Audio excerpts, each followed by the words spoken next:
En Conseil des ministres, le 19 février 2025, le décaissement de plus de 159 millions de francs CFA a été validé pour le financement de l'audit de la liste électorale. Objectif, garantir un fichier électoral fiable et rassurer l'opinion publique. En général, toute fin de mission génère un regain de vertu, un regain d'engagement au service du bien de manière absolue. Quand on est en début de vie ou de mandat, de mission qu'on sort, on fait les choses avec tellement de fougue que parfois on ne prend pas le temps de dire est-ce que vraiment ce que je fais c'est ce qui est attendu de tous. Et quand on est à la fin, on a cette préoccupation-là. À bon entendeur. Donc, vous savez ce qui me préoccupe. Quand on est à la fin, on veut que les choses soient parfaites. Absolument. Le président de la République réaffirme ainsi sa bonne foi et sa volonté d'accompagner un processus transparent et apaisé. Je comprends très bien, je m'en réjouis. Et je voudrais vous dire combien cette démarche est à saluer en tant que société civile.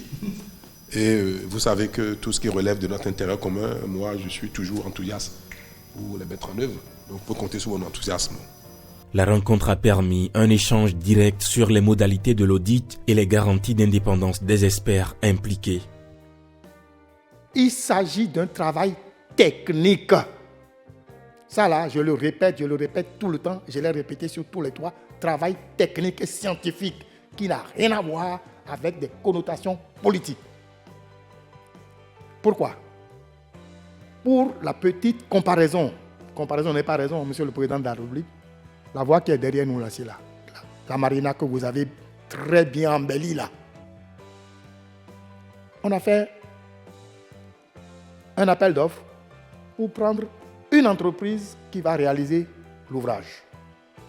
Toujours pour cet ouvrage-là, on a fait un appel d'offres pour prendre une entreprise qui va assurer le suivi et le contrôle de l'ouvrage. Et toujours pour cet ouvrage-là, on a pris encore une autre structure qui va assurer l'audit de l'ouvrage. Je ne ferai jamais rien qui puisse aller dans le sens contraire de la nation. Jamais. Avec cet engagement renouvelé à garantir la crédibilité du processus électoral, le comité de pilotage entre désormais dans la phase opérationnelle de l'audit.